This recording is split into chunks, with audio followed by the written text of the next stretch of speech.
Segunda carta aos Coríntios, capítulo 10, versículo 3 e o 4 diz assim: Porquanto, embora vivendo como seres humanos, não lutamos segundo os padrões deste mundo, pois as armas da nossa guerra não são terrenas, mas poderosas em Deus para destruir fortalezas. Eu não sei se você está enfrentando alguma luta, alguma batalha. Eu não sei que dificuldade você está passando. E talvez você já tenha se esforçado ao máximo, já tenha utilizado tudo ao seu alcance e parece que nada do que você utilizou, nada do que você tentou, funcionou contra os ataques, contra as armadilhas, contra as setas. Mas preste atenção nesse texto. O apóstolo Paulo nos afirma que as armas com que lutamos contra nosso inimigo, elas não acompanham os padrões humanos, mas sim, elas são poderosas em Deus. Quais seriam essas armas então? E eu listei algumas, são inúmeras, mas no que diz respeito à espiritualidade são várias. Mas eu citei as que eu entendo que sejam fundamentais para a nossa vida. E a primeira arma é a palavra de Deus. A palavra de Deus através da palavra de Deus que nós temos acesso aos princípios de Deus. Nós temos acesso ao que agrada e ao que não agrada a Deus. A partir da palavra de Deus, nós começamos a entender como funciona a mente do autor da vida. E quando nós declaramos que amamos o autor da vida, que é o Senhor, automaticamente fica subentendido que nós amamos o que esse autor escreve, ao livro desse autor. Então é muito difícil alguém ser fã de um autor, ou de um autor de um livro, e não gostar do que ele escreve. Então, como nós declaramos que amamos o Senhor e não temos paixão pela sua palavra? Porque a sua palavra é bússola para as nossas vidas. Ela nos orienta, ela fala sobre bênçãos, sobre maldições, ela fala sobre o que agrada a Deus, sobre o que desagrada a Deus. Os mandamentos do Senhor nos tornam mais sábios que os inimigos espirituais, porquanto eles estão sempre comigo, ou seja, para que a palavra de Deus funcione como uma arma contra o inimigo, ela precisa estar comigo, no meu coração, instalada no meu coração. Não faz sentido eu sair para a guerra, por mais que eu tenha a melhor arma do mundo, e deixá-la longe de mim. Ela precisa estar comigo para que ela tenha algum efeito. Porque ela é lâmpada que ilumina os nossos passos nessa batalha e clareia os nossos caminhos e nos protege e nos guarda. A segunda arma é a fé. Porque através da palavra eu descubro o que é que agrada e o que não agrada a Deus. E quando eu leio a palavra de Deus, eu começo a entender que a fé é algo que agrada muito a Deus. Tanto que na própria Escritura diz: sem fé é impossível agradar a Deus.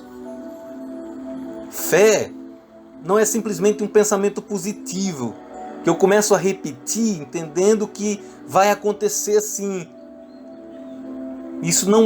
A Bíblia não é livro de autoajuda. A Bíblia é um livro que nos traz socorro do alto, que nos traz a ajuda de cima, do céu. A fé que eu tenho é uma fé em Deus, no poder de Deus. Ou seja, eu tenho convicção, plena convicção de que Deus tem poder para intervir, para agir, para fazer e para não fazer também. Porque não é uma fé apenas de repetição de palavra positiva. A fé é conhecimento, reconhecimento de que Deus é poderoso. Por isso que os três rapazes lá no livro de Daniel, quando são jogados na fornalha, estão prestes a serem jogados na fornalha de fogo ardente, o rei Nabucodonosor diz para eles que não há Deus no mundo que os salve daquela fornalha. E os 3 dizem assim: olha, se Deus quiser nos livrar, Ele pode. Mas se Ele não nos livrar, saiba tu, ó rei, que nós não vamos nos ajoelhar diante da estátua de ouro que você fez. Essa é uma prova de fé verdadeira, porque eles estão dizendo assim: o meu Deus tem poder para nos livrar. Mas eu sei que se Ele não quiser e Ele não livrar, Ele continua sendo poderoso. E nós vamos continuar crendo nele e confiando nos seus propósitos. Então fé é uma arma fundamental nessa batalha espiritual. A outra arma que eu cito é a oração. Oração não como quem diz vãs repetições. E entenda, vãs repetições não tem a ver apenas em dizer a mesma palavra. Às vezes tem a ver com o mesmo sentimento, mesmo que eu mude as palavras. Então às vezes eu mudo as palavras da oração, mas o meu coração é repetitivo. O meu coração não tem conexão com Deus. O meu coração não se coloca no lugar da dor do outro. O meu coração não consegue interceder. Por quê? Porque se eu não me coloco no lugar do outro, não há intercessão. A oração é mais que falar, é mais do que proferir, porque Deus já sabe. Oração é conectar a minha alma com Deus, conectar o meu coração, minhas necessidades, minhas motivações, o meu pensamento, conectar com Deus. Junto com isso tem o jejum. Algumas batalhas nós só vamos vencer com oração e jejum. A oração é uma arma fundamental. E olha que interessante. A oração é uma arma que eu luto de joelhos, com as mãos levantadas para cima, de olhos fechados, declarando para o mundo espiritual a seguinte ordem: aconteça o que acontecer, nós confiamos no Deus que servimos. Nós confiamos que Ele vai nos proteger, que Ele vai nos guardar. E aí, meus irmãos, entra uma outra arma fundamental: a adoração. Você quer expulsar os demônios da sua vida? Você quer expulsar os demônios do seu casamento, da sua casa? Adore a Deus. Louve a Deus, porque quando eu adoro ao Senhor, quando eu louvo ao Senhor, não há diabo que fique, não há demônio que aguente. Eu não preciso estar recitando palavras repetitivas do tipo tá repreendido, ou tá amarrado, ou sei lá o que. Esqueça o diabo e concentre-se em Deus. Louve ao Senhor, adore a Deus, cante músicas para o Senhor. Eu garanto a você que não vai ficar um demônio em pé. Louve e adore ao Senhor.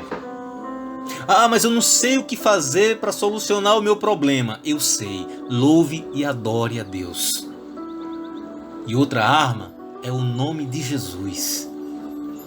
Quando você ora, você usa o nome de Jesus, não como quem usa um amuleto, não como quem pede um refrigerante numa máquina de refrigerante, não como quem pede um pedido a um gênio da lâmpada. Não.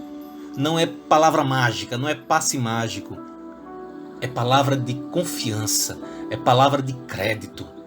Você está falando em nome de Jesus. E para falar em nome de Jesus, você precisa ter crédito com o Senhor Jesus.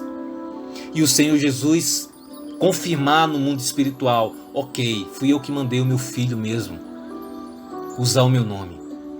Então tenha muito cuidado quando você for usar o nome de Jesus. Que não seja da boca para fora, mas que seja da alma para dentro. E que seja realmente algo verdadeiro e significativo na sua vida espiritual. Que Deus te abençoe e te ajude nas batalhas do dia a dia, porque a vitória é certa. No mundo nós teremos muitas dificuldades, mas Jesus Cristo venceu o mundo. E nós estamos com o Senhor Jesus. Amém? Deus te abençoe.